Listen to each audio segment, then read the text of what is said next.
Bienvenidos a todos. Estamos en la jornada de la Red Feminista del Norte.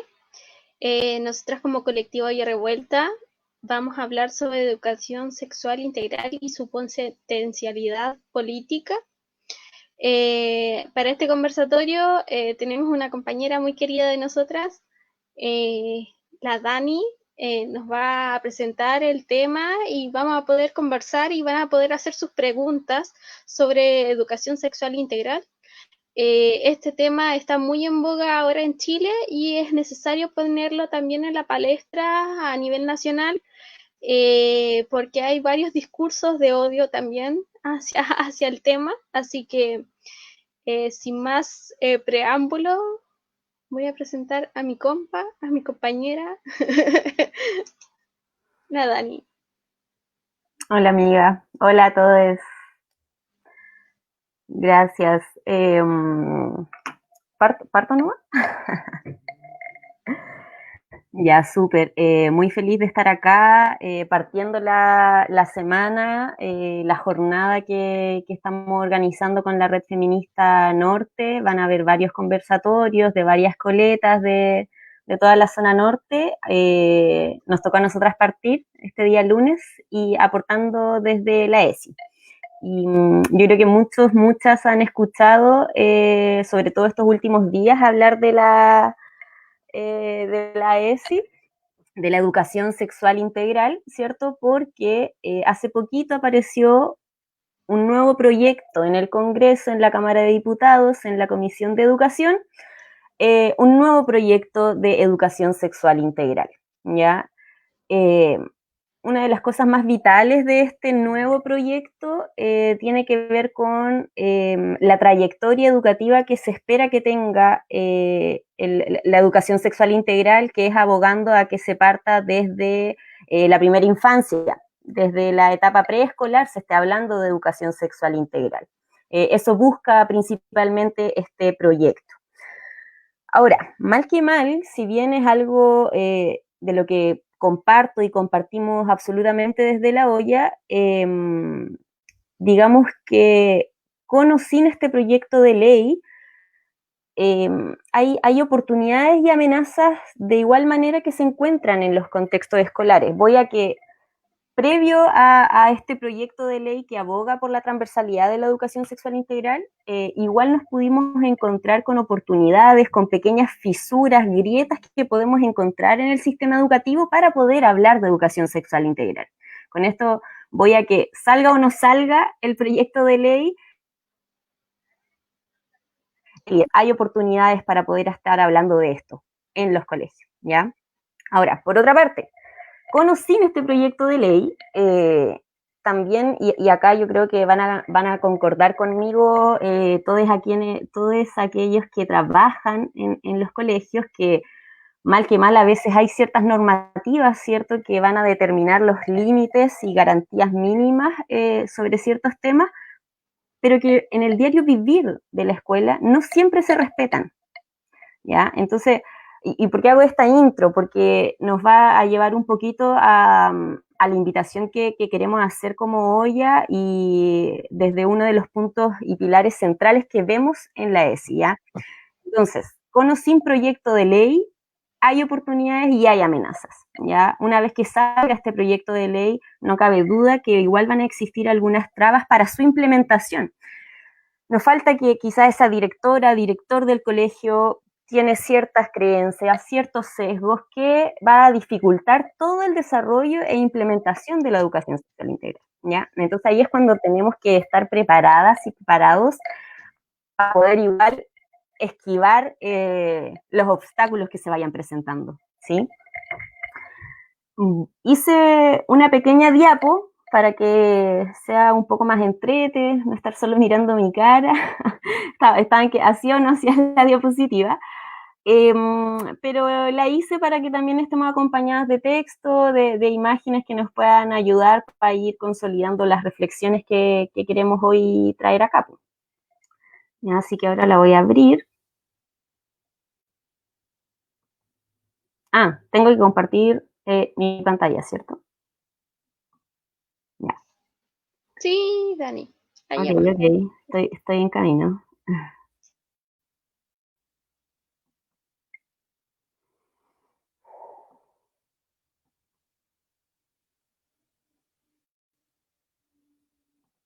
¿Ya? Y contarles por mientras. ¿Se Bueno, ve? ahí está, parece. Sí, ahí está. Bueno, dale amigo, si La, querías comentar algo. sí, y contarles a quienes se están uniendo a la transmisión que esta es una de las primeras actividades de las colectivas que están adscritas a la Red Feminista del Norte. Esta Red Feminista del Norte está enlazada en varias regiones del norte de Chile y no solamente trabajamos en apoyo de contención, sino que también nos apoyamos entre las colectivas y colectives. También es un movimiento, bueno, es feminista y disidente, así que No eh, solamente hay que recalcar eso. Y estamos viendo los comentarios, así que todas las preguntas yo las voy a ir captando y se las voy a transmitir a la Dani. súper. ¿Me escucho? ¿Sí? Sí, Ya, sí, Dani. súper. Tienes que Ya. bajarle sí al celu. Ajá, ya, súper. Dale nomás. Entonces, como pueden ver, educación sexual integral y su potencialidad política, y le quisimos poner así porque no es algo que viene por sentado en la ESI, que digamos va a venir a revolucionar las escuelas sin antes reflexionar uno mismo, sobre cuáles son los contenidos, los alcances, las limitaciones de la ESI y cómo de alguna manera poder surfear la ola ideológica con la que uno se va a encontrar. Por lo tanto, ESI, Educación Sexual Integral, viene a ser como un proyecto que está en veremos, en un continuo veremos. Es un continuo tejer y construir este proyecto de educación sexual, sino lo más probable que pase es que se convierta en una asignatura curricular más. Y ahí es donde tenemos que poner el ojo, precisamente. Como Oya, creo que uno de nuestros principales resquemores con el avance institucional de la ESI es que pierda el potencial transformador que tiene. Eh, Personalmente me pone muy contenta a estar hablando de esto, no solo porque tengo experiencia en el área, porque así yo lo busqué, sino que porque desde la olla revuelta representa igual uno de sus pilares fundantes, reflexionar sobre los espacios educativos y cómo reproducen la ideología patriarcal, cómo reproduce conductas, normas, sanciones o no sanciones que tienen un sesgo sexista. Por lo tanto, es un tema que como hoy ya nos ha acompañado en toda nuestra actuancia política. ¿Y por qué?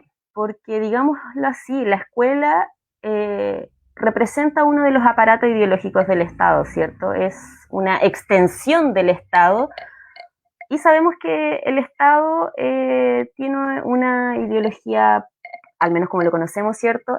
Patriarcal, colonialista, racista, que ahí vamos a ir viendo como todos los apellidos que le podemos poner, pero es tremendamente importante y por eso para quienes trabajan en las escuelas yo creo que también compartirán conmigo la rigidez y las barreras con las que uno se encuentra aún hoy, 2020, eh, con el querer establecer proyectos educativos distintos que innoven un poco o que transformen ciertas prácticas conservadoras, tradicionales, ¿cierto?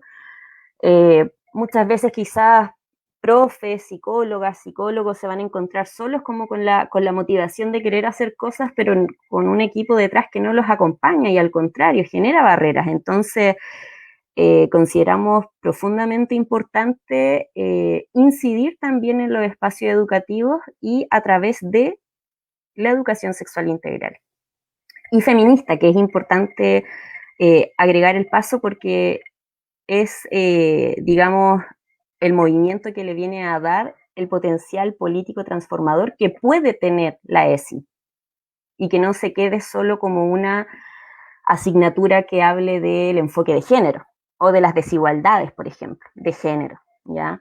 Vamos a ir viendo al respecto. Entonces, ¿por qué le agregamos integral ahora? ¿Ya? ¿Por qué no solo educación sexual? Bueno, vamos a partir por el principio. Eh, una imagen acá que es bien gráfica respecto al vínculo entre la iglesia y el Estado. Nos remontamos a ese problema medio añejo, pero que sigue lamentablemente vigente y que, digamos que en los espacios educativos, década de los 60, 50, 40, como decíamos que la escuela es una extensión del Estado y por lo tanto va a reproducir lo que el Estado quiera mantener, ¿cierto? En su status quo. ¿Qué podemos imaginar que quería mantener, cierto? La familia tradicional, heterosexual, conservadora. Por lo tanto, las iniciativas que hubo respecto a abordar algo de educación sexual en las escuelas tuvo que ver con prepararse para el proyecto de vida familiar, es decir, para el matrimonio. Y acá hay que agregarle, tomando en cuenta lo que estaba diciendo recién respecto a que es educación sexual integral y feminista, porque sabemos lo que significa, lo que significó el matrimonio para nosotras, para la historia de las mujeres, ¿cierto? Otra obligación más que cumplir y donde es como la invitación y la entrada a una vida de por sí ya ocupando el segundo lugar, ¿cierto? Por lo tanto, reflexionar sobre todo esto, además que, claro, trae beneficios a todos, particularmente y primeramente, la ESI es una propuesta liberadora para las mujeres, ¿ya? Porque saca del molde biologicista, conservador, moralista, reproductivista, a la educación sexual y empieza a considerar otros elementos que además de verse beneficiadas nosotras, por así decirlo, claramente contribuye a una comunidad entera, a la sociedad entera, a remirarse de manera distinta, a repensar los cuerpos de manera distinta y cuando interactúan estos. Entonces, es feminista porque es liberadora para nosotras, en tanto va a cuestionar patrones hegemónicos patriarcales que se reproducen en las escuelas y fuera de ellas. ¿Ya? Entonces, tenemos en los años 60 con Frey, que digamos que podría ser una de las primeras propuestas institucionales formales que aparecieron de educación sexual y que tenía que ver, y se llamaba así, vida familiar y educación sexual. Entonces, ese título ya nos dice algo, o sea, educación sexual, la sexualidad está vinculada al término de familia, y no cualquier familia, ¿cierto? La familia conservadora, heterosexual, cisgénero, binaria, sexista, machista, etc. Así que eso por una parte. Por lo tanto, bueno, como decía, la ESI ante cualquier cosa, antes que cualquier cosa, es liberadora para nosotras, porque da una puerta de entrada para cuestionar, revertir y transformar patrones patriarcales que se reproducen en los espacios educativos, que, aprovecho de decir, no solo en los espacios educativos, si bien esta presentación va a ir avanzando hacia allá, la ESI de alguna manera igual viene a ser un golpear la puerta a todos los campos laborales, ¿ya? No solo en los espacios educativos formales, sino que apunta a una transformación cultural de entender la sexualidad. Y eso va a ser abordado de diferentes maneras según los diferentes espacios de trabajo en los que uno se mueva, ¿cierto? Por lo tanto, no es solo un proyecto educativo, institucional, ¿cierto?, en los contextos escolares formales, sino que también es una invitación a un movimiento cultural distinto donde se parta de la base que somos seres sexuados, sexuadas, sexuales, y que en razón de ello hay diferencias, ¿ya? Entonces, ¿qué, cómo y por qué enseñamos lo que enseñamos? Eso es lo que viene a ser la ESI. Cuando yo digo, y soy majadera en esto de querer sacarlo de la educación, o sea, de una propuesta educativa solamente, y si entramos más en el detalle educativa, curricular, de que se transforme en una asignatura de sexualidad, va mucho más allá de eso. Tiene que ver con hacer estas tres preguntas: qué, cómo y por qué enseñamos lo que enseñamos, porque a través de estas preguntas, indistintamente de qué asignatura en una trabaje, hace remirar lo que estamos enseñando. ¿Qué contenidos escogemos? ¿Qué material didáctico llevamos a la sala de clases? ¿Cómo abordamos ese material didáctico, ese contenido? ¿Por qué ese contenido del Mineduc, por ende, está como está? ¿Es eso lo seleccionado y no otra cosa? ¿Ya? Vamos a ir abordando más adelante respecto a este sesgo en los contenidos sociohistóricos también, ¿ya? Entonces la ESI no solo se trata de que ojalá llegue la asignatura de educación sexual a los colegios y sea las 2 horitas a la semana. Sí, ojalá también, ¿cierto? Es necesario esos espacios específicos pero es una apuesta de transversalización, ¿ya? Es una apuesta a remirar toda la educación, los espacios educativos de hoy en día de manera distinta. ¿Ya? Por lo tanto, esto afecta a educación física, a música, a artes, lenguaje, matemática, biología, historia, ¿ya? Y lo mismo para los espacios universitarios, incluso, para todas las carreras profesionales, ¿cierto? Porque podríamos partir solo el hecho de, por ejemplo, seleccionar contribuciones solo del género masculino y no hacer una búsqueda activa de mujeres o disidencias que hayan aportado al desarrollo de esa disciplina, por ejemplo. Entonces, ESI es mucho más que una asignatura, ¿ya? Está invitando a remirar todo lo demás.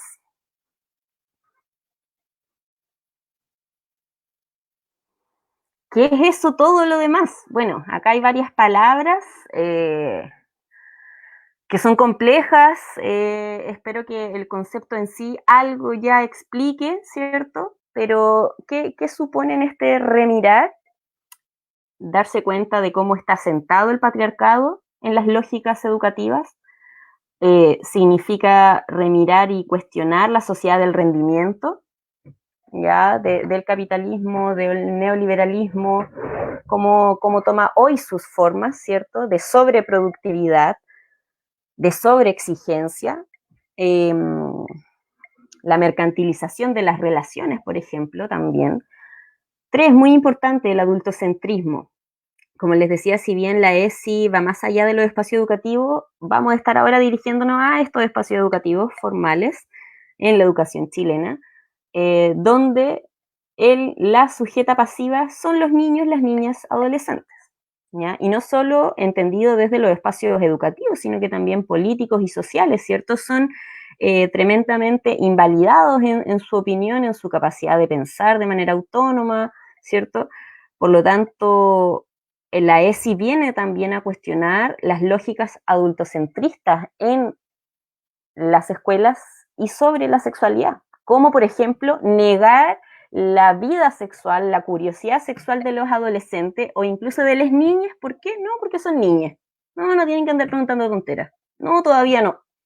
Todas esas lógicas son adultocentristas y niegan la vida sexual de las niñas y adolescentes. Y cuando digo vida sexual no me refiero a tener sexo, sino vida sexual de tu ser sexuado en sociedad, ¿cierto? Me estoy refiriendo a la relación social de los cuerpos, en tanto género femenino, masculino, disidencia, no binario, ¿ya? Racismo también. Lo mismo con los contenidos de la historia, ¿cierto? Cuando nos pasaban el que se descubrió América, por ejemplo, cómo se folclorizan los pueblos indígenas, por ejemplo, y también respecto a las mismas personas racializadas, ¿cierto? Por color de piel negra, también, pues, cómo aparecen esos sujetos en la historia o en la convivencia escolar si es que llegan chiques con esas características, ¿ya? Capacitismo, súper, súper importante. La ESI también va a reflexionar sobre las, digamos, sobre qué cuerpos son válidos para el placer y cuáles no. Y con esto me refiero a aquellas personas que tienen diferencias cognitivas e intelectuales o motoras, físicas, que se les niega su salud sexual y vida sexual. ¿Ya? Una chica con síndrome de Down, por ejemplo, hoy encuentra muchas trabas para poder tener y desenvolverse como su ser sexuada. ¿Ya? Acá se empieza a mezclar que por el hecho de tener alguna diferencia cognitiva e intelectual, por ejemplo, también tiene anulado o algo pasa con su vida sexual, ¿no? Sí, diferencias cognitivas severas, por ejemplo, o incluso, y que no tiene nada que ver, pero personas que fueran eh, sordas y mudas o ciegas, por ejemplo, que son diferencias físicas, esta sociedad del capacitismo tiende a ver como que estas personas tienen anulada su vida sexual. Entonces la ESI también viene a poner los puntos sobre la I en este tema y reivindicar los derechos sexuales de todas, todos. Y cuando decimos todes, es todes, ¿ya? Androcentrismo. Acá estamos yendo como eh, desde la superficie a lo más profundo, el androcentrismo, que tiene que ver en cómo vamos a considerar todos los contenidos curriculares, ¿cierto? Donde Chile se destaca por un enfoque altamente cognitivista, ¿ya? Sabemos, lenguaje y matemáticas, se las lleva todas, ¿ya? Entonces, también es remirar el androcentrismo y cómo nos relacionamos con el conocimiento y con qué conocimientos, con qué disciplinas, ¿ya? De qué cosas tomamos y qué cosas dejamos de lado respecto, por ejemplo, a los vínculos con la naturaleza, a reflexionar sobre otras culturas que no sea la occidental. El androcentrismo también se puede ver como ciertas consecuencias o efectos de nuestros propios cuerpos, cómo nos relacionamos entre uno y otro, si somos más apáticos al afecto físico o no, por ejemplo. Tiene hartas repercusiones y la ESI viene también a cuestionar esto, que habita en los espacios escolares. Y fuera de los espacios escolares, claramente, pero es en el que nos estamos ahora concentrando, ¿cierto? Y por la misma línea va el eurocentrismo, colonialismo, más profundo de ver, ¿cierto? Más invisibilizado, que tiene que ver con todas las lógicas heredadas de Occidente sin cuestionarlas.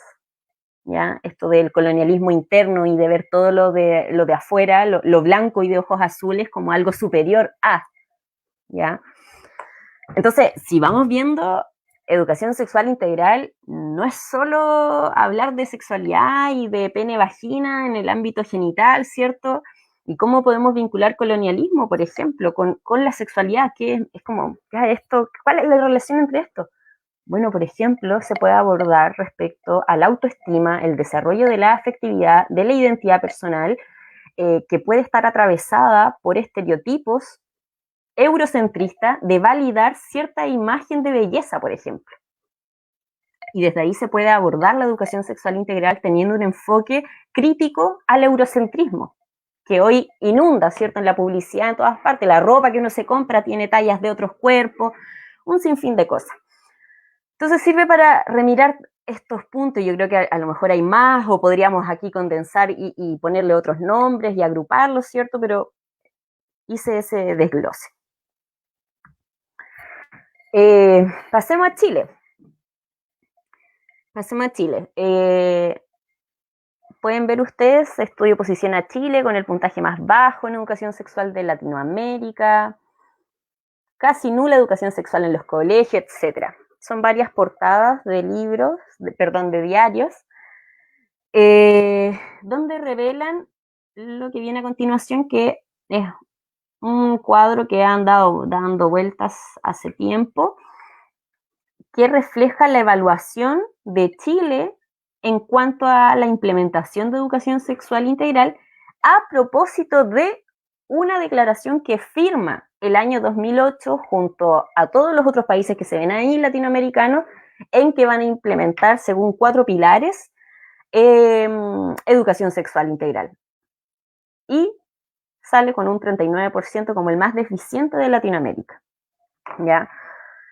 ¿Y qué tenía que ver esto? Con desarrolla campañas preventivas en salud sexual, capacita a sus docentes en educación sexual, por ejemplo. Y en todos estos pilares aparece el último. Y bueno, esta declaración ministerial que se llama Prevenir con Educación, que fue firmada el año 2008 y se iba a revisar 7 años después, el 2015,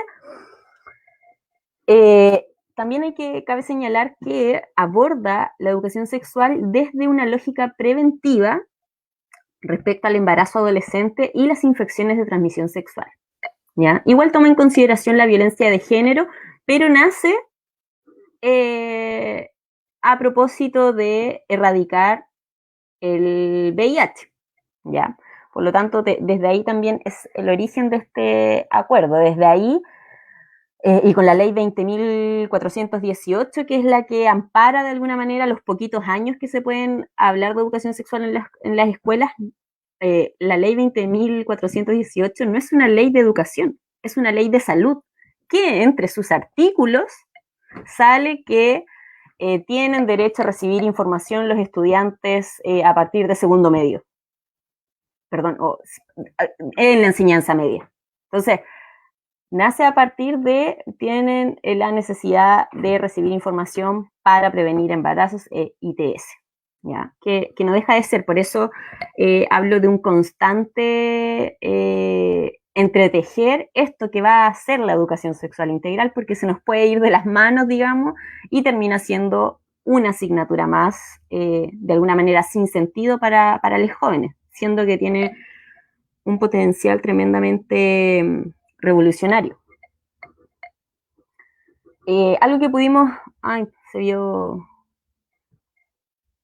movido. Pero bueno, algo que pudimos reflexionar con la olla respecto a cuáles son las consecuencias hoy de no tener educación sexual integral en tiempos de pandemia.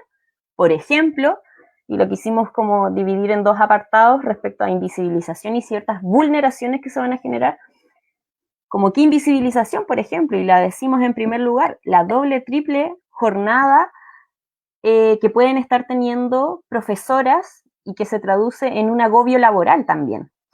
Con esto quería retomar a propósito de que la ESI no es solo una propuesta, una estrategia para los espacios educativos, donde sí en todo caso ese es un gran fuerte, pero no es lo único. Así también la ESI no solamente tiene que ver con una cuestión dirigida a los estudiantes, tiene que ver con un proyecto educativo completo donde involucra a todas y todos los actores educativos en el proyecto de educación sexual integral. Y esto significa no solo capacitar a docentes para que hablen de sexualidad, sino que también desarrollar normativa, relaciones, espacios entre los mismos agentes educativos con estos principios de la educación sexual integral. Entonces, por ejemplo, teniendo una educación sexual integral consolidada, que esté en constante revisión, podría ayudarnos en otro momento de la vida, ¿cierto? Pudo haber sido, que todavía puede ser, ¿cierto? Pero pudo haber sido el mirar cómo poder ayudar a las profesoras con las que cuenta una escuela, para ver si está cumpliendo más de 2 funciones también en su hogar y ver cómo está la vida, la calidad de vida de esa trabajadora. Y así también quizás de profesores en el que se atraviesen condiciones de género, ¿cierto? Pero voy al hecho de tener esta óptica de mirar más allá de solo la relación profesor-estudiante y que los profesores tienen que capacitarse para hablar de sexualidad con los estudiantes. Es también cómo se van a vincular entre profesores, entre directiva y profesores, entre familias, etc. Entonces, Consecuencias de esto, invisibilización de las doble o triple jornadas que pueden estar viviendo muchas mujeres profesoras hoy y que quizás están con altos niveles de estrés, mucho agobio laboral, por lo tanto lo encontramos súper importante decirlo. Otra invisibilización, un poco más obvia, ¿cierto? Problemas que puedan estar teniendo estudiantes en sus casas, dado el confinamiento, por su identidad de género u orientación sexual no hegemónica y que no es aceptada por la familia. Quizás con falta de ESI, quienes estén a cargo de hacer seguimiento a sus estudiantes respecto como a la vida social, ¿cierto? Que tienen, no están mirando o el énfasis no está, o no son capaces de mirar si hay problemas dadas su identidad de género u orientación sexual y cómo está siendo afectada esa chica, chico, chique en su casa, que finalmente termina siendo un espacio no seguro. Entonces se invisibiliza también esos problemas que hoy están pasando. Otro que se invisibiliza, la violencia en el pololeo. Está mal escrita ahí, hay varias cosas mal escritas. La violencia en el pololeo. Respecto a todas estas hábitos, conductas, actitudes que se pueden dar en las relaciones interpersonales entre adolescentes, aún estando en confinamiento. Violencia digital, acoso sexual a través de las redes sociales, maltrato psicológico por teléfono, por otras redes sociales también, no necesariamente porque no se vean, no quiere decir que no esté existiendo. Entonces también hay una invisibilización de eso. Violencia intrafamiliar, un enfoque sesgado en cuanto que si no hay ESI, probablemente quizás las personas que estén a cargo del área de convivencia escolar van a focalizar si esa estudiante vive en una casa donde se ejerce violencia intrafamiliar. Ok, va a estar ese cuadro, ese análisis de estudiantes, se va a ver de qué manera intervenir, pero va a hacer falta un enfoque integral para abordar el caso de esa estudiante, donde no solo termine en la estudiante de cómo está siendo afectada por la violencia intrafamiliar, sino que con una ESI más consolidada uno podría tener más competencias para ir más allá en el caso, ¿cierto? Levantar otro tipo de redes, otro tipo de ayudas para no solo ver la realidad del estudiante, sino que también de esa mujer que está siendo agredida o las otras familiares, etcétera. ¿Qué tipos de vulneraciones? Y fue algo que estuvimos viendo a principio de año con la falta de información sobre métodos anticonceptivos y, por ejemplo, los obstáculos que hubo para los tratamientos con personas viviendo con VIH. La ESI entrega información sobre derechos, ¿cierto? Y mejor aún si genera en ti la actitud de defender tus derechos, ¿cierto? Pero entrega información. Y el no tener esta información, ¿cuáles son los centros cercanos? ¿Cuáles son tus derechos? ¿Cuál es la edad permitida para tú pedir esto o esta otra cosa? ¿O comprar esto o esta otra cosa? Toda esa información, el no manejarla, pone en un estado de vulneración a esa adolescente en este caso, con que no puede acceder a método anticonceptivo, por ejemplo. O un chico también, a métodos de barrera, ¿cierto?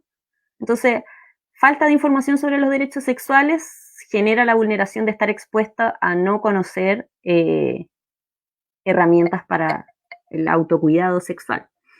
¿Qué otras vulneraciones? Falta de enfoque también para poder evaluar si hay abuso sexual o no en la casa de algún estudiante. Y no solo para tú como profesional poder observar si hay abuso o no, sino que también incluso, como no ha habido, como estamos viendo las consecuencias, ¿cierto? O sea, hay que mirar para atrás también que qué es lo que pasó, que llegamos a esto hoy. Puede también que una chica, un chico, esté viviendo abuso sexual en su hogar, ¿cierto? Sabemos que la mayoría de los abusos sexuales ocurre por familiares cercanos, ¿cierto? Puede que esté viviendo, pero como nunca vio que en su escuela se hablaba del tema, o nunca vio que su profesora, profesor más cercano, era como abierto a hablar de estos temas, nunca generó la confianza para contarle a algún adulto. alguna docente, por ejemplo. O no está la confianza, o evalúa que va a haber una falta de proactividad si es que le cuenta. Es decir, pucha, no, ya capaz que lo voy a contar a la profe Javi, pero no va a poder hacer nada, por ejemplo. Entonces también ahí se está vulnerando esa situación. Y un poquito en la misma línea, consecuencias propias que ha tenido el confinamiento, el aislamiento para estas generaciones, ¿cierto? Y si bien a todos le ha tocado de alguna u otra manera, es importante ver cuáles son los efectos, las necesidades específicas de las generaciones jóvenes y de la infancia que son hoy. Ya las generaciones de las adolescentes de hoy, cómo les ha afectado el confinamiento, tener 12 años y haber vivido esto.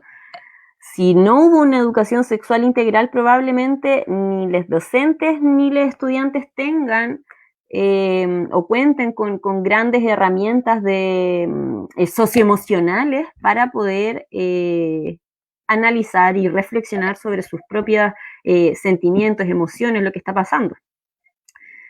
Plan de convivencia escolar probablemente también no va a estar priorizando las violencias machistas que se pueden dar entre estudiantes, sino que va a estar priorizando quizás otro tipo de cosas, que haya interacción entre los docentes y los estudiantes en la clase, que estén activos, que estén conectados, si faltó o no faltó, cuántas clases ha faltado, pero secundariza, ¿cierto? Pone en segundo lugar planes de prevención contra la violencia machista, por ejemplo. Y por ende, que es un poquito ya más de lo mismo, se siguen repitiendo hábitos y contenidos y programas que tengan un sesgo machista, que es lo que hablábamos, ¿cierto? Sobre el qué, cómo y por qué enseñamos lo que enseñamos. Probablemente sin ESI también siguen eligiéndose materiales didácticos muy estereotipados, sigue habiendo un sesgo sociohistórico respecto a cómo contar la historia, desde una mirada muy eurocentrista, por ejemplo. ¿Ya? Así que eso pudimos analizar como consecuencias.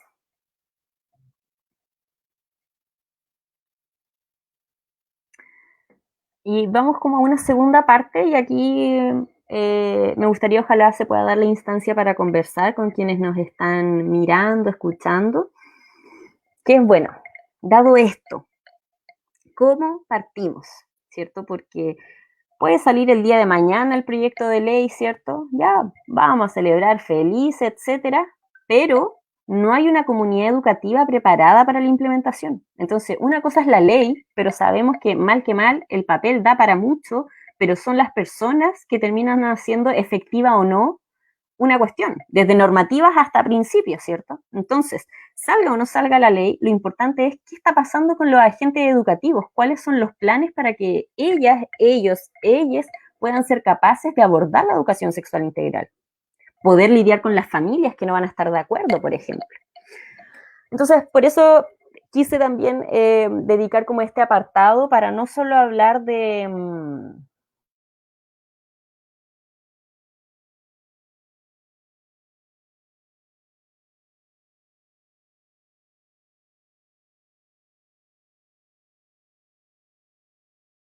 bueno, mal, Dani, no se te me escuchó faltó lo comentar al último. principio que todo esto... Dani, ¿Sí? no se te escuchó lo último, te quedaste como cortada. ¿Qué fue lo último? Eh, Como la última frase, en verdad. ya. Bueno, no sé, pero iba a decir algo que me faltó en el principio, que era cuando estábamos viendo estos fenómenos socioculturales que se asientan en los espacios educativos y también fuera de ellos, como el androcentrismo, el patriarcado, el capacitismo, etcétera, que a veces yo creo que han escuchado hablar desde los sectores más conservadores que a toda esta ola de querer hablar de la educación sexual integral le han apuntado, le han achacado el nombre de ideología de género, y como si fuera esto algo peyorativo.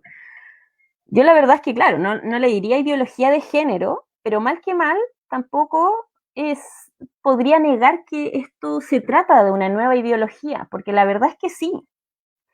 Digamos, para eliminar una ideología, que es la que estamos hablando, la ideología patriarcal, colonialista, capitalista, etcétera, para eliminar una ideología, una vez que uno la elimina, se tiene que volver a llenar eso con algo. Y digámoslo de alguna manera, es con otra ideología, son con otros correlatos, con otros relatos, mitos.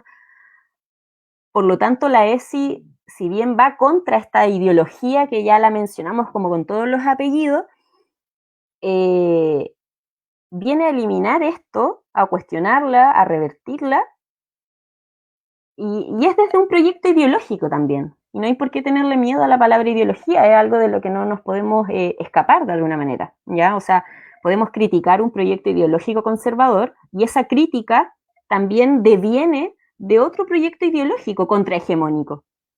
Ahora, ¿cuál es la particularidad de nuestro proyecto ideológico, cierto? Que no es fascista, ¿ya?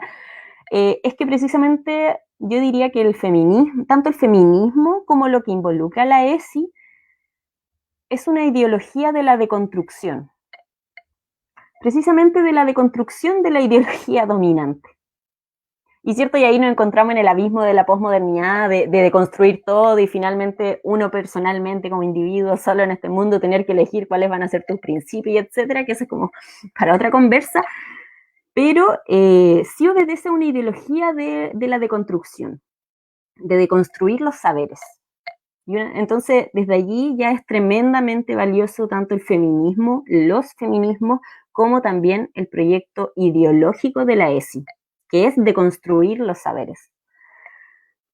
Y ahí me sirve para justamente entrar a esto del cómo partimos, porque muy bonito será celebrar que salga la ley, por ejemplo, que de hecho ya tenemos una que se supone que obliga de alguna manera a los colegios a impartir educación sexual hasta segundo medio, pero ustedes me van a decir cómo está la educación sexual hoy en Chile, más allá de que hay una normativa que lo dice. Entonces, probablemente lo mismo va a pasar si ahora celebramos que se puede ser desde prebásica, pero ¿cómo se va a implementar? ¿Quiénes lo van a implementar?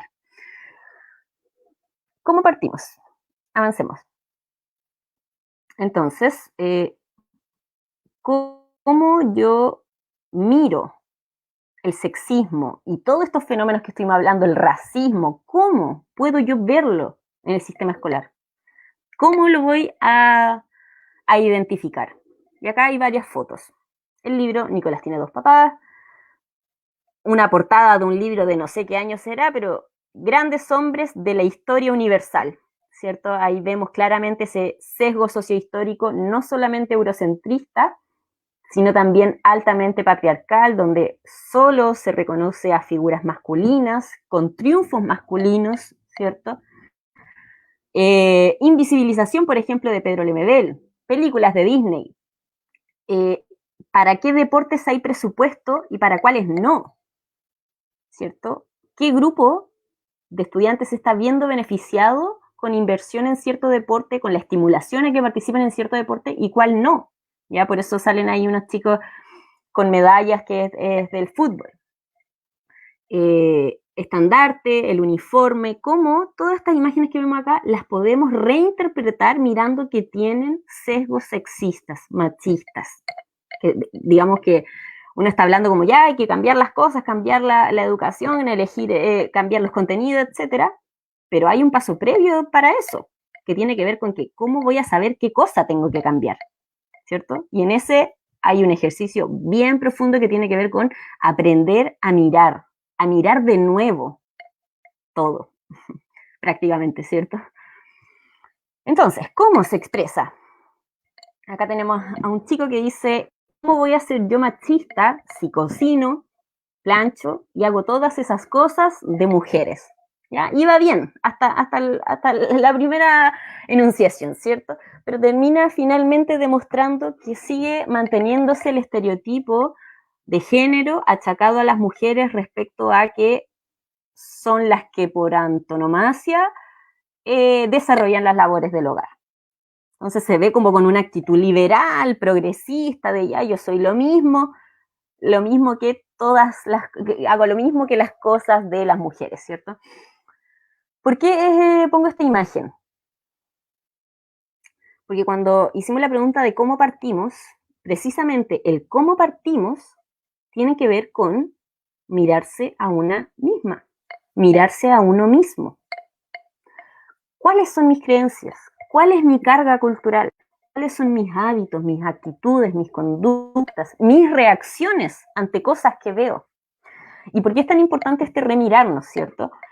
Y sobre todo hablando en los espacios educativos con los docentes, porque precisamente al no haber educación sexual integral establecida, pública, con todas las luces de que aquí sí se habla de educación sexual integral, este proyecto educativo sí aborda la educación sexual integral. Ante la falta de eso, hoy los estudiantes y los de ayer han estado aprendiendo de sexualidad no solo de las redes sociales, que este boom viene hace pocos años, sino que por el currículum oculto de la vida escolar. Y esto hace un gran aporte en la Red Chilena contra la Violencia hacia las Mujeres. Realizan estudios, análisis, investigan textos escolares, normativas, donde se demuestra que el currículum oculto es uno de los grandes canales por los cuales se transmite la ideología patriarcal. ¿Cuánto espacio físico ocupan los hombres en el recreo versus las mujeres cuando se toman toda la cancha, por ejemplo? Que no tiene nada de malo que jueguen fútbol, ¿cierto? Sino que es remirar con lógicas distintas a esto. ¿Qué está pasando porque las mujeres no están jugando fútbol, por ejemplo? ¿O qué está pasando con cómo garantizamos que quienes no estén con su interés en este deporte también tengan otro espacio o estimulemos otras áreas de desarrollo para que tomen otras áreas? Entonces, el currículum oculto viene a ser todas aquellas creencias, conductas, actitudes, prácticas que yo como persona natural, como ser humana, ser humano que soy, tengo, solo por el hecho de ser persona. Y que sumado a que soy profe, ¿cierto? Pensando en los espacios educativos, va a repercutir en mi práctica educativa esa transmisión de saberes. Cuando yo cuento una noticia de un feminicidio, por ejemplo, si yo les pregunto a la clase, ¿están de acuerdo o en desacuerdo con el aborto? La forma de enunciar esa pregunta, la elección de las palabras de esa pregunta, todo habla de cuál es tu carga cultural como profesora, profesor. Y todo eso se transmite a los estudiantes. Y todo eso los estudiantes reproducen. Entonces es importante este primer paso, que es el que vamos a enunciar acá en este conversatorio, en esta presentación, ¿cierto? Por ahora, que es remirarnos a nosotros mismos para poder comenzar el día de mañana, más allá de una ley o no, porque esto lo tenemos al alcance de nuestras propias manos, de nuestras propias reflexiones, ¿ya? Más allá de una ley o no, uno ya el día de mañana puede transformar ciertas prácticas educativas teniendo en consideración las cosas que hemos hablado y los elementos que se entrecruzan en la convivencia escolar. Bueno, ahí hay una niña que se ve como con una actitud segura de tomar el espejo, mirarse y que más encima el espejo te mira a ti, el reflejo de ella, ¿ya? Pero esa es la invitación, a remirar nuestras propias prácticas. ¿Y por qué? No solo porque suena bonito o porque es algo lógico, ¿cierto? Que uno podría pensar como, bueno, si uno va a partir haciendo algo, primero tiene que hacerse un análisis de lo que sabe, etcétera, porque esto no tiene solo que ver con saberes, ¿cierto? Con conocimiento, con información, sino que sobre todo con valores, creencias y actitudes que uno tiene sobre la sexualidad. Más allá de los saberes de si, a ver, ¿sabes cuáles son los métodos anticonceptivos del 2020 como profe? No tiene que solo ver con eso, sobre todo con tus propias cargas culturales. Y desde ahí, ojalá se puedan transformar precisamente esas, a ver, esas cargas valóricas que estábamos comentando, que finalmente son las que transmiten a los estudiantes los mismos estereotipos de género, ¿ya? Por ejemplo, y acá hay preguntas, como decía, del gran aporte de la Red Chilena contra la Violencia hacia las Mujeres, que elaboran un librito, Sexismo en la Educación, y recogen estas preguntas analíticas de otras autoras, por ejemplo, para detectar el sexismo en los cuentos infantiles, para saber como yo, como docente, qué material didáctico estoy eligiendo, cómo poder elegir cosas, cuestiones no sexistas. El título del cuento, ¿quién nos transmite? ¿Cuántos personajes son femeninos y masculinos? ¿Quién protagoniza la historia? ¿Cuál es la función social que se le asigna a cada personaje? Si aparecen 10 mujeres en la historia, las 10 ¿a qué se dedican? ¿Solo aparecen como ama de casa, por ejemplo? ¿O con cargos privados y solo los hombres con cargos públicos o de poder, por ejemplo? ¿El desenlace es feliz? ¿En qué consiste esa felicidad? Aquí nos está invitando un poquito a reflexionar sobre esta historia del príncipe azul, ¿cierto? Que la princesa está contenta cuando la salvan. Pauta para el análisis de textos escolares. Lo mismo, frecuencia de aparición de mujeres en contenidos, números de autoras versus números total de autores. Y esto nos sirve, como les decía, para también ver en los propios espacios universitarios y cómo se desarrollan nuestras carreras, ¿cierto? Con los mismos sesgos. ¿Cuántas autoras nos pasaron? Que no tiene que ver solo con un número, sino que también al pertenecer al segmento mujer o género femenino, claramente va a haber un subgrupo dentro de este grupo que va a contar la historia de manera diferente, o va a haber una investigación científica que va a haber sido tomada desde un prisma diferente. Que acá me tomo un poquito de las palabras de Margarita Pisano Fischer, ¿cierto? De contar la otra historia, fuera de la historia.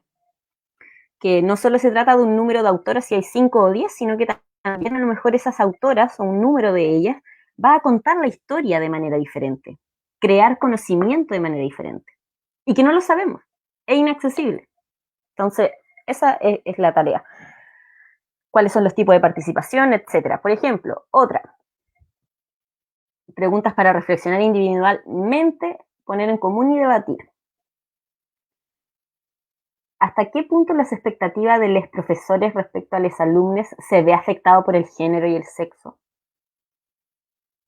Entonces, la invitación que aquí hacemos respecto a remirarse tiene que ver con este tipo de preguntas que son muy profundas y tienen que ver con una sensibilidad y sinceridad gigante que hay que tener con uno mismo. ¿Alguna vez he mirado en menos a un estudiante o una estudiante por el hecho de ser hombre o mujer? De incentivar a ese estudiante a que tome tal cosa porque es hombre, o a esta estudiante porque es mujer. Se ha cuidado el nombrar a padres, madres en citaciones, documentos institucionales, que tiene que ver con algo también bien práctico, concreto, en nuestros documentos educativos. Citación apoderada, prueba de estudiante. Utilizamos un lenguaje que involucre a todos, o que por lo menos trate de ser neutro, como la palabra estudiante, por ejemplo. Cómo se utiliza el espacio del recreo. Las 5, muy, muy importante, miren, se tienen en cuenta las tareas sociales de madres, padres a la hora de establecer el horario de actividades y reuniones en las que ellas participan. Entonces la ESI no solo tiene que ver con que el profe aprenda los métodos anticonceptivos para enseñarlo en la clase de sexualidad, es que todo un sistema educativo cambie, mire el fenómeno de la sexualidad y el patriarcado juntos, e intervenga de manera activa en esto. Lo que iba a decir respecto a esta invitación del mirarse a uno mismo, que no solo es porque suena bonito, sino que porque también, la UNESCO ha sido uno de los precursores en desarrollar orientaciones técnicas para abordar la educación sexual integral y, según investigaciones que sondearon, le preguntaban a los jóvenes qué creían que debía tener esa o ese facilitador de educación sexual para hablar de educación sexual. Y adivinen qué era lo primordial. Voy a hacer como que los escuche ya. Voy a imaginarme que interactúo. ¿qué creen que era lo que los jóvenes identifican como lo necesario para hablar de educación sexual? ¿Quién quiera hablar de educación sexual? Sentirse seguro de sí mismo, sentirse cómodo con su propia sexualidad, saber distinguir los propios valores de lo de los estudiantes, saber respetar la autonomía de los estudiantes versus lo de la familia, por ejemplo. Que si un estudiante hace un comentario más liberal en la sala de clase respecto a la sexualidad, no lo va a sancionar el profesor que conoce a la familia diciéndole, hey, oye, ¿estás seguro? Porque tu mamá, tu papá piensan esta otra cosa. O mira, les voy a contar, etcétera. Entonces, uno de los pilares que comentan los jóvenes para que esté capacitado quien vaya a hablar de sexualidad es que sea reflexivo de sí mismo. Es que se haga este tipo de preguntas. O sea, imagínense, textualmente, decían, alguien que se sienta cómodo con su propia sexualidad, alguien que sepa congeniar con la vida sexual de los estudiantes, que sepa actualizarse, que sepa ser flexible a las nuevas prácticas también, a las nuevas y viejas prácticas, ¿cierto?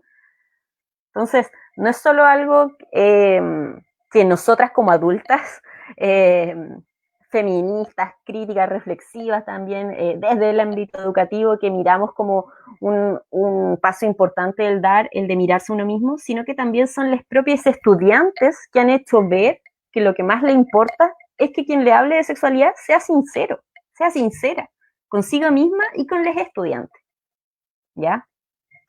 Y todo este tipo de preguntas nos ayudan a eso. Ahí también sale cómo se utiliza el espacio del recreo, ¿cierto? Podemos el día de mañana empezar a cuestionarnos sobre la obligatoriedad de los uniformes, ¿cierto? Que condiciona no solo el desplazamiento y la movilidad de las mujeres con el uso de la falda, sino que también a vivenciar una cruda realidad de acoso sexual desde muy temprana edad, porque al usar falda, tú creciste en una cultura y entiendes que subiendo la escalera te pueden mirar los calzones.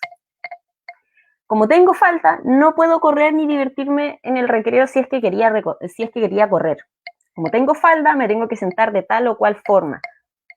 Me tengo que apoyar de tal o cual forma. Entonces, todo este tipo de cosas, la idea es que nos inviten a preguntas infinitas respecto a nuestras prácticas educativas y de alguna u otra manera vamos encontrando luces de cómo ir transformando estas pequeñas cosas que son pequeñas, grandes cosas, ¿ya?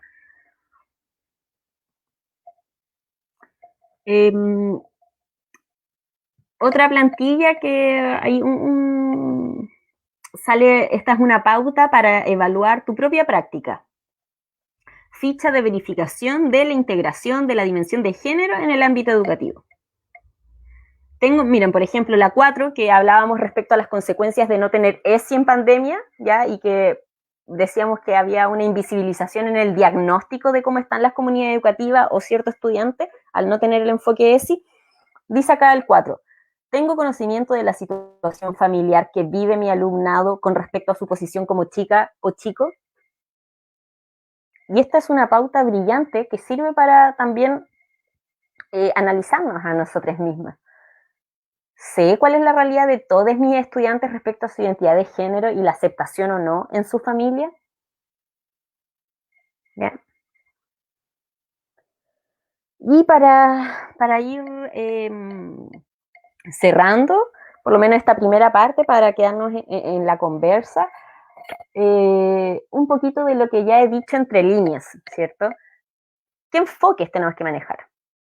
Enfoque positivo de la sexualidad, es decir, aceptar el hecho sexual humano. Y ese está hasta antes de que nazcamos, cuando nos regalan el vestido rosadito o cuando nos hacen el baby shower, todo de celeste antes de nacer. Es reconocer que somos sexuados y sexuales, sexuados de tener una condición sexual, biológica, ¿cierto?, con determinados genitales y fisiología, y también sexuales, en relación a seres de necesidad vincular, a seres de necesidad de tacto, de contacto, de comunicación, y que a través de mi genitalidad o mi identidad de género también voy a comunicar y posicionarme en el mundo. Entonces el enfoque positivo de la sexualidad es reconocer el hecho sexual humano y que va desde los 0 años, ¿ya?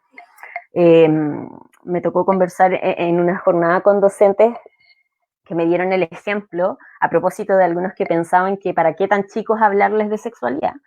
Y otra profe saca como ejemplo que, oye, vimos el partido de Chile, de hombres, ¿cierto?, de la selección masculina, en el colegio, y eran los chicos del jardín, entre 4 a 6 años, y que entre ellos ya se decían que las mujeres eran malas para la pelota, y que los hombres, que el fútbol era de hombres. 3 o 4 años. Entonces ahí no solo está esa niño de 3, 4 años desarrollándose por el ciclo vital, ¿cierto? Naturalmente encontrando, posicionándose su identidad, sino que además reconoce y reproduce los estereotipos de géneros que hoy estamos hablando.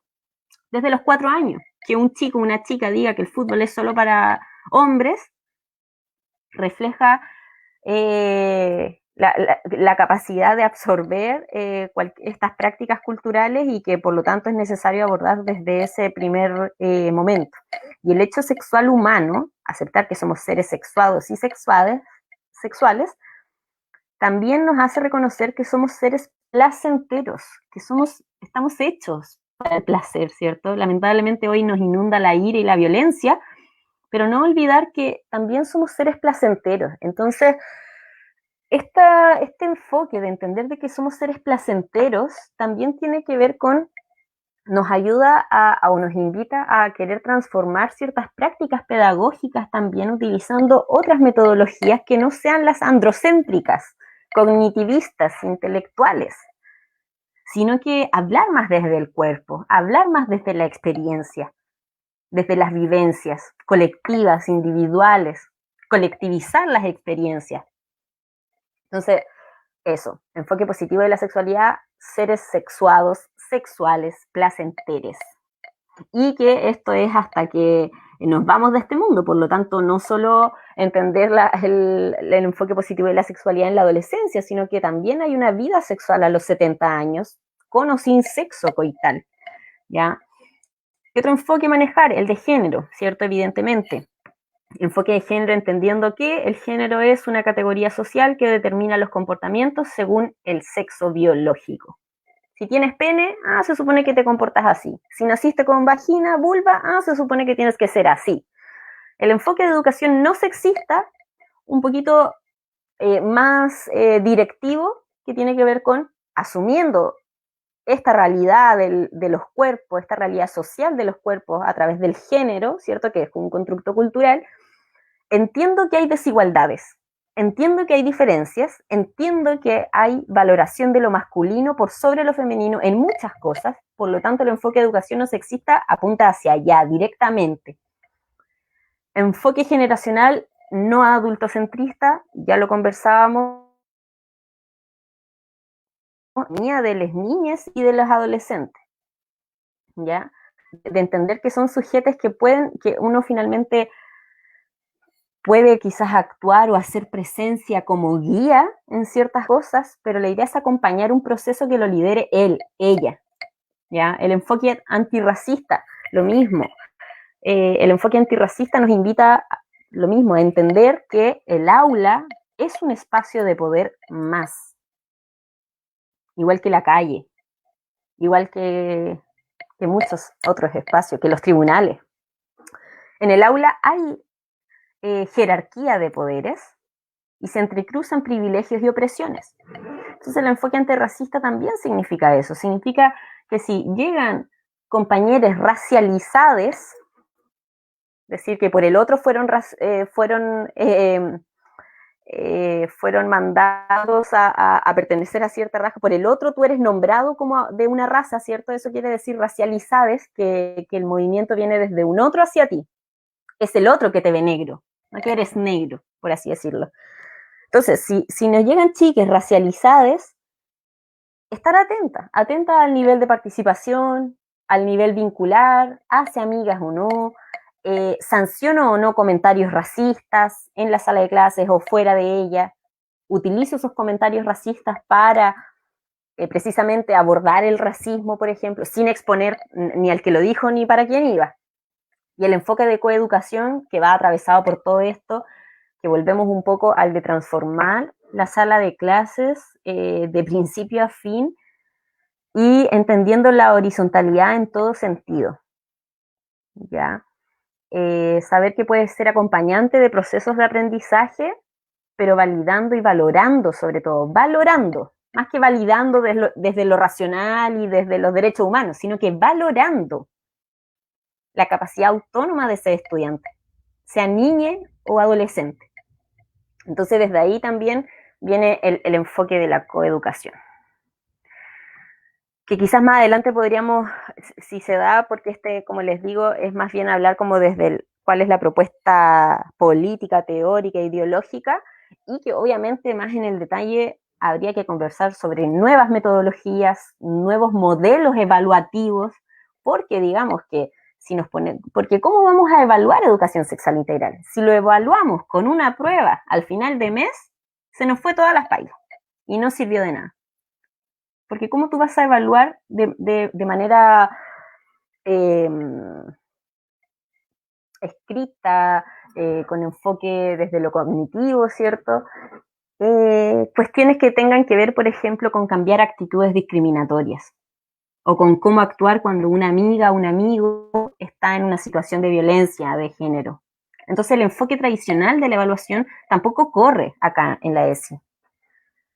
Pero esos ya son más para el detalle. Entonces, lo personal es político, sí, ahí es cuando estábamos conversando que en este caso por lo menos, personalmente uno es un ser politizado, quiera o no, y como docente, psicóloga, trabajadora social, agente educativo que trabaja en los espacios educativos, tenemos una carga cultural. Pero, ¿qué quiere decir esto? Pero no te lo tomes a personal en el sentido de que, entiendo a todas y a todos aquellos que se han sentido solos, solas en sus colegios por querer realizar ciertas transformaciones, comenzar el camino para transformar y que finalmente se encuentran en una cruzada personal solos, solas. Entonces, esto no solo es porque para que no se sientan solos, solas, sino que es estratégico el estar aliado a más colegas. Encuentra a compañeros que se motiven también con estos temas. Reconoce a estudiantes motivados, genera vínculo con familias que se vean interesadas, conoce normativa para saber los límites y las garantías, también de las cosas que pasan. Conoce a tu red feminista más cercana en caso que lo necesites. Y ya terminando, un par de fotitos que nos invitan a despertar emociones, reflexiones, cuando hablamos de reconocer que todos somos seres sexuados, sexuales, placenteres, ¿ya? Que tanto tabú se mira en este hecho, que es tan natural, tan esencial para el ser humano, y ahí es cuando hablamos de toda la lógica moralista, biologicista que aún tenemos de la sexualidad, ¿ya? O sea, el mamar es otro acto sexual, es parte del desarrollo sexual del ser mujer a ser madre. Entonces la idea es avanzar a la generación de vínculos desde el placer, desde la comunicación, no solo quedarnos en la deconstrucción de que sepan identificar cuáles son las violencias, por qué se genera las desigualdades de género, que apréndanse la identidad de género, que apréndanse la sigla LGBTIQ. No solo se trata de eso y de saber identificar y diagnosticar las violencias, sino que cómo construimos y desarrollamos subjetividades distintas, que se desarrollen y se muevan, se movilicen desde ese ser placentero que somos, y que es una tarea titánica. Pero como que eso es un poquito a lo que aspiramos también como olla revuelta cuando tomamos la ESI como una otra bandera de lucha más, ¿ya? No solo como una propuesta curricular cerrada en una caja. Jóvenes activas, activos, ojalá poder llegar a eso, que se movilicen los estudiantes, las niñas también, que sean activos en la defensa de sus derechos. Entonces, ¿cómo no perder el potencial político transformador de la ESI? ¿cómo no perder el potencial? Porque se puede perder en el camino. Entonces es importante traer a colación el cómo evitar eso, el estar con las antenas paradas, sabiendo que esto se puede perder. Es una carrera que se puede perder. Entonces, transversalización de esta necesidad con la comunidad, no solo como una cruzada personal, es hablarlo y que estén de acuerdo les directives, las familias, y quizás no todos van a estar de acuerdo, pero dar el espacio para dialogar este tipo de cosas. La interseccionalidad, que no la dijimos como tal, pero sí hablamos de todos los fenómenos socioculturales que se presentan y que son importantes traerlos a colación cuando vamos a intervenir. ¿Ya?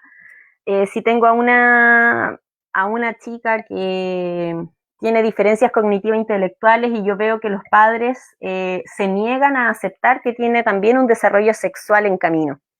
Saber atender ese tipo de cosas. Hablamos de revolucionar también las propias metodologías de aprendizaje, utilizar y rescatar más metodologías experienciales basadas en las vivencias de los estudiantes, lo que le hace real sentido para ellos. Como país hemos estado viviendo muchos fenómenos sociales, movimientos sociales de alta intensidad. Por lo tanto, son recursos importantes que podríamos traer a colación en la sala de clase para los más grandes y para los más chicos. No veamos que los chicos no piensan o no saben lo que pasa. Adecuémonos a su lenguaje, pero traigamos la realidad de afuera a la sala de clase. Transformación de los paradigmas evaluativos y el enfoque cognitivo-intelectual, ya lo hablábamos, y lo mismo, vincularse con la contingencia.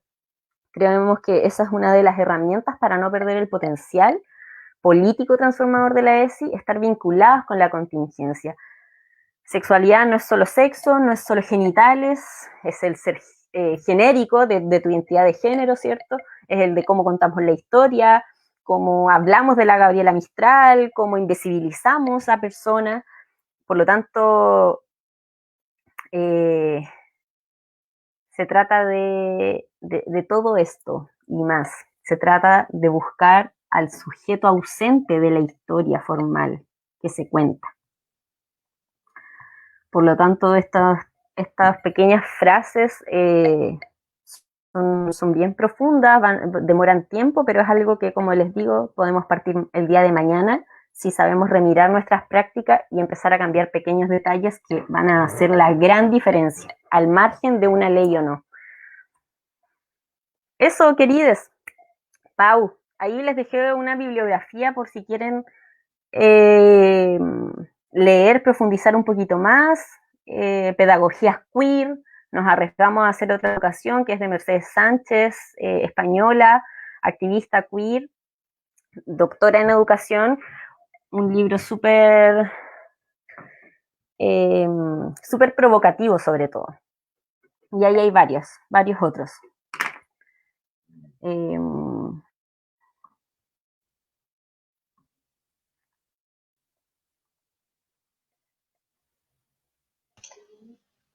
Eso sea. Maravillosa compañera. Ya cumplimos 1 hora, casi 15 minutos de transmisión con tu presentación. Wow. Hay algunos todavía viendo también la transmisión y te mandan muchos saludos Tati Varas, Dani Bella, hola a todos, saludos de Vallenar. Paula Arancibia también, Dani, ahora te puedo ver. Y Tati Varas también, otro comentario, ahí que no nos vamos a ver nosotros, pero me encanta ese tema de aprender, creo que es muy importante la sinceridad y normalizar muchas conversaciones tabú que lamentablemente están presentes en este siglo. Como dices, dependiendo de lo que preguntemos, cómo nos expresemos, cómo nos nombramos todas las partes del cuerpo, nos nombramos orientaciones sexuales respondiendo a la naturalidad. Y creo que desde el autoconocimiento es muy importante desde pequeños o pequeñas de nuestro cuerpo y conocernos para ser ahí quedó en suspenso. completo un poco en suspenso. Hay nuevos comentarios. La bibliografía, bueno, va a quedar colgado el video. También lo podemos postear ahí posteriormente cuando esté colgado el video. Va a quedar toda la bibliografía con la presentación en la página de La Olla Revuelta, así que va a quedar ahí para cualquier cosita o nos puedan preguntar también ahí en la página. La Dani también está ahí con nosotras, así que es parte de nuestra colectiva, así que nosotras estamos trabajando en torno a la ESI y su potencialidad política, que es otra mirada más allá de lo legal, lo porque se vacía un poco en este transitar desde hacia lo legal. ¿Qué transformaciones podemos hacer desde la educación? Y es súper importante destacar eso. También Sí, está, ¿sí? que, bueno, y saludos a la compañera que saluda desde Rancagua, que entrete poder estar conectada. Que la bibliografía que ahí va a aparecer después en el video, en la diapo, que se las quise poner precisamente para eso, para que puedan profundizar en ciertas cosas. Casi toda está en internet, casi toda online, gratis. Quizás uno, no, que sería, quizás hasta lo pueden encontrar gratis, pero sé que la mayoría está. Así Así que que es muy eso, y casi todos importante también chilenos el también. conocimiento libre. Ahí nosotras aportamos, también tenemos la biblioteca de La Olla Revuelta, donde vamos subiendo bibliografía de todo el espectro feminista, no solamente sobre educación sexual integral, sino que antiespecista, de todo tipo de feminismo, igual para que podamos revisar cuando tengamos nuestros tiempos libres. Ahí hay muchos links, así que paso el aviso. Acá hay otro. Me encanta esta temática para poder abordarla en la escuelita, donde el machismo está muy marcado y desde la experiencia de las mujeres apoderadas solicitan poder generar estos espacios. O sea, eso Sí, también es... de hecho, como les digo, ya todo esto suena lindo y entre comillas casi fácil, pero uno se encuentra el día de mañana con una escuela muy rígida, con prácticas machistas muy a flor de piel. Por lo tanto, hay que ser muy estratégicos y evaluar muy bien el contexto en el que uno está y encontrar aliadas y aliados, porque claro, van a haber apoderadas que van a estar en contra de todo esto, como también otros que van a apoyar. Entonces ahí es saber ver la necesidad. Hey, yo entiendo que hay valores familiares versus lo que pueda impartir la escuela, por ejemplo, pero ¿qué se puede sacar a colación? Hey, pero no todos los estudiantes cuentan con una familia a la cual puedan abordar las problemáticas o preguntas sobre educación sexual. Por lo tanto, ahí aparece la escuela como la primera fuente y totalmente válida. Entonces, ese es un criterio que de alguna manera unifica y hace empatizar un poquito más a aquellos padres que puedan estar en desacuerdo con la educación sexual integral, hacerles ver que hey, no todos cuentan con familias, círculos cercanos al cual poder acudir. Y me preguntaban una vez respecto al uso del TODES. ¿Ya? Pero, ¿y también hay que usar el TODES entonces? Y la verdad es que sí, nosotras lo usamos y lo intentamos utilizar lo que más podamos, pero la verdad es que yo sigo manteniendo la idea que tiene que evaluarse el contexto y el ambiente en el que se está, porque si tú el día de mañana y nunca habías dicho nada ni acercado al tema y dices hola a todes o a los niños, solo se va a generar para mofas, para risas, para burlas.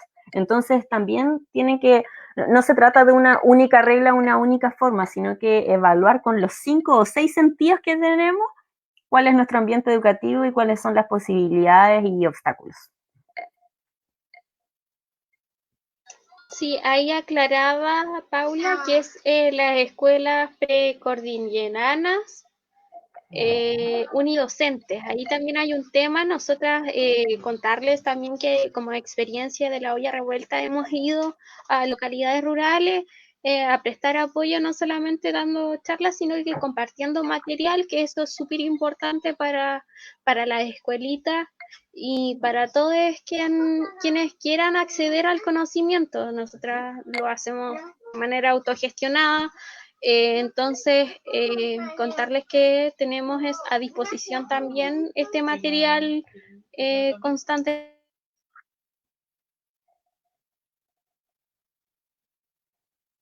Sí, súper. De hecho, a propósito de material, me hiciste acordar, amiga, que, bueno, personalmente también desarrollé una página en Instagram con material pedagógico que puede servir para utilizar en clase o como propia autoformación didacta de docentes, así que ahí, por si quieren tomar ese material, está en Instagram, que se llama Más Educa Sexy, todo junto.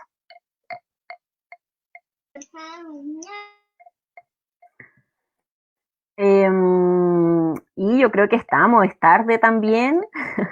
Gracias, Sí, amiga, yo creo que por toda la ya son jornada. las 10, así que vamos a ir cerrando ya esta mini jornada.